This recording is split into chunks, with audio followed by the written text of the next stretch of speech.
Президент Садыр Жапаров жеке жактардын активдерин ыктыярдуу легалдаштыруу жана мунапыз берүү жөнүндө мыйзамга кол койду. Сунушталган мыйзамдын максаты жеке адамдардын мүлкүн жана кирешелерин мыйзамдуу экономикалык жүгүртүүгө активдерди декларациялоо учурунда абалы боюнча жеке жактарга таандык, анын ичинде башка адамдарга номиналдуу катталган жана Кыргыз Республикасынын чегинен тышкары жерде жайгашкан активдерин ыктыярдуу декларациялоо аркылуу легалдаштыруунун укуктуу механизмин түзүү. Кыргызстандын экономикасына ички жана тышкы инвестициялардын көбөйүшү, көмүскө экономиканын үлүшүн азайтуу, активдердин сакталышынын кепилдиктерин камсыз кылуу жана алардын ээлерин ушул мыйзамдарда каралган өздөрүнө таандык болгон активдерди ыктыярдуу декларациялоого чейинки мыйзамдардын талаптарын бузгандыгы үчүн Кыргыз Республикасынын мамлекеттик органдары тарабынан куугунтуктоодон коргоо аркылуу тартууга багытталган. Белгилей кетсек, аталган мыйзам долбоору 4-майда Жогорку Кеңеште колдоо тапкан. Мыйзамды 56 депутат колдоп, 2 каршы чыккан.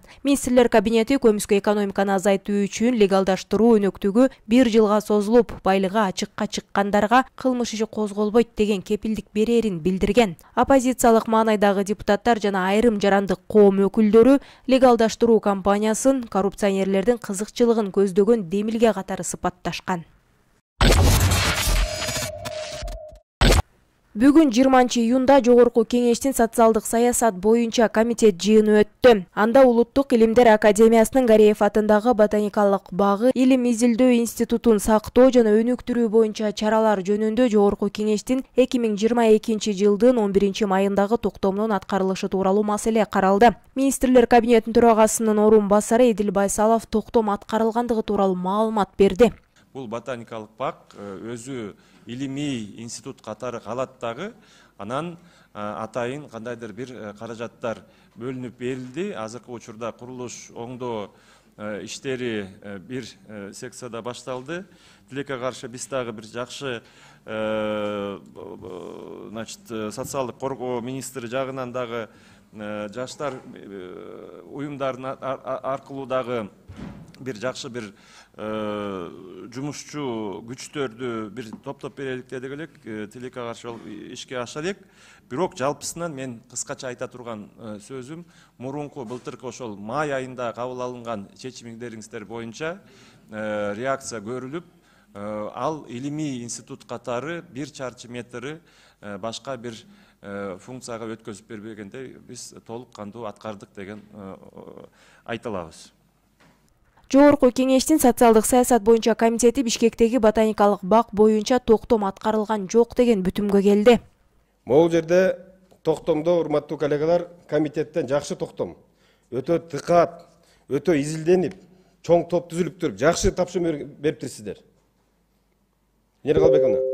Мына төрайым катары сизге айтып коеюн. Жакшынакай ошол пункттон бир да пункт аткарылган жок. Бул жерде туруптур 2 сөз менен гана жыйынтыктап койду. Кунт коюп карап коюңуздар.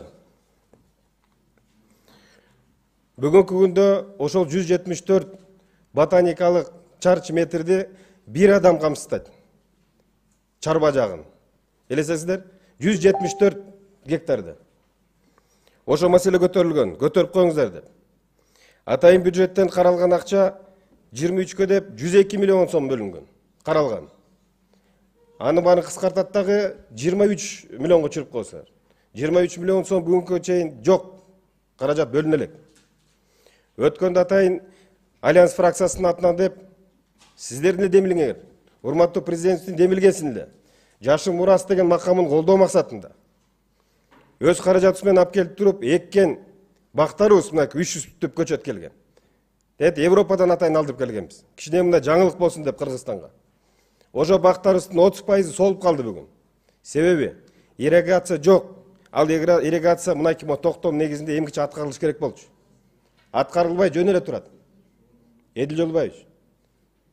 Аткарылсына бүгүнкүдө канча деген чыгым болуп атат. Ал ошол жана четтен сыртынан көргөн бактар жөнүндө айтып атам.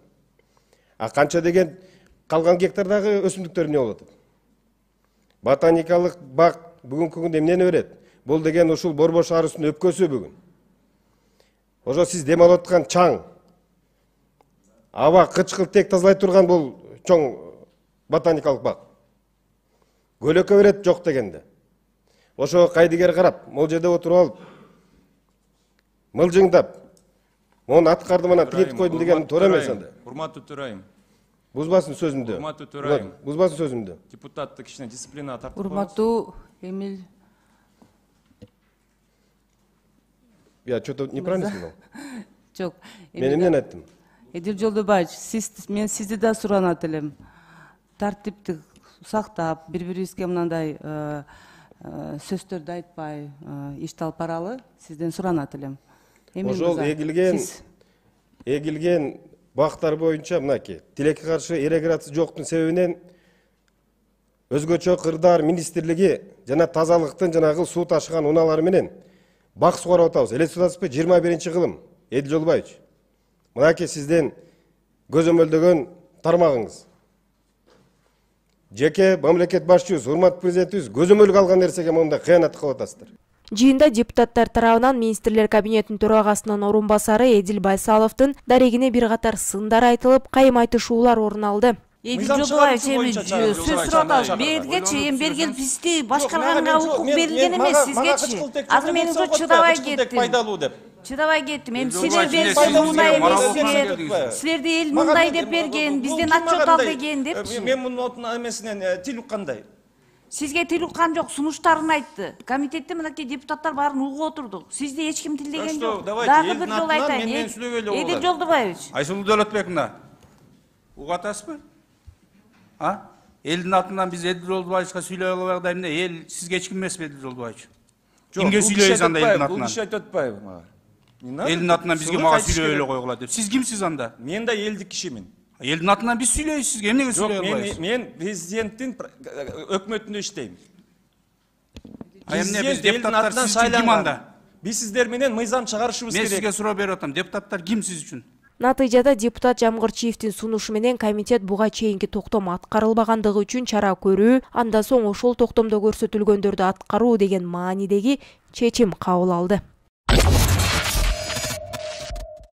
Бейөкмөт уюмдар жөнүндө мыйзам долбооруна каршы петиция түзүлдү. Активисттер бул демилгени кайтарып алуу үчүн кол топтоп жатышат. Депутат Надира Нарматова жана Жогорку Кеңештин башка депутаттары коммерциялык эмес уюмдар жөнүндө мыйзамга жана Кыргыз Республикасынын кылмыш жаза кодексине өзгөртүүлөрдү киргизүү демилгесин көтөрүшкөн. Жыйынтыгында чет элдик өкүл түшүнүгү киргизилип, ошондой эле катардагы жарандык активдүүлүк үчүн колдонула турган кылмыш жаза жоопкерчилиги киргизилүүдө. Бул өзгөртүүлөрдүн кабыл алынышы көз карандысыз маалымат каражаттарынын, жарандык коомдун жана сөз эркиндигинин талкаланышына алып келет. Мунун баары саламаттыкты сактоо жана билим берүү тармагында ичүүчү сууга жетүү, сапаттуу мамлекеттик кызматтарга ээ болуу жана башка көптөгөн нерселерге таасирин тийгизет. Биз Кыргызстандын жарандары чет элдик өкүлдөр тууралуу мыйзам долбоорун чакыртып алууну талап кылабыз. Биз конституциялык принциптерди жана эл аралык келишимдерди сактоого, ошондой эле Кыргызстанда сөз эркиндиги, көз карандысыз маалымат каражаттарын,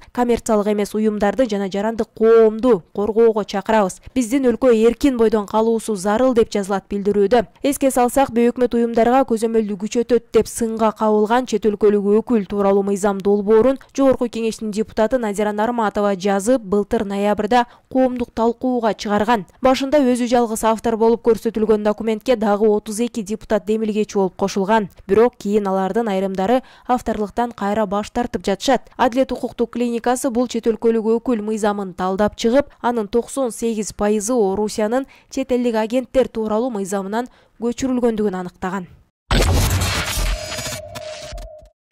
Улуттук коопсуздук боюнча мамлекеттик комитети жаратылыш ресурстары, экология жана техникалык көзөмөл министринин мурдагы орун басары, министрликтин Чүй облустук башкармалыгынын азыркы директору кармалгандыгын кабарлады. Аталган мекеменин басма сөз кызматы тараткан маалыматта алар коррупциялык схема түзүүгө шек саналып жатат. Долбоорду кароого жана аларды бюджеттен каржылоо боюнча эксперттик комиссиянын туруктуу мүчөсү болуп турган адам 15 июнда Ак жол автожол өткөрүү пункту аркылуу өлкөдөн чыгуу аракет кылган учурунда кармалган. Долбоорду тандоо жана комиссиянын кароосуна коюу боюнча эксперттик комиссиянын катчысы болгон жаран 18 июнда Манас эл аралык аэропортунан кармалган. Атай кызмат алар жеке долбоорлорду өз кызыкчылыгы бар жерлерге киргизип турганын, натыйжада аффилирленген чарба жүргүзүүчү субъектилерге өзгөчө ири өлчөмдөгү бюджеттик каражаттар мыйзамсыз бөлүнүп, эсептен чыгарылгандыгы маалымдалды. Кармалгандар УКМКнын тергөө абагына камалды. Эске салсак, УКМК 14 июнда Кумтөр Голд компаниясы компаниясы бөлгөн акчадан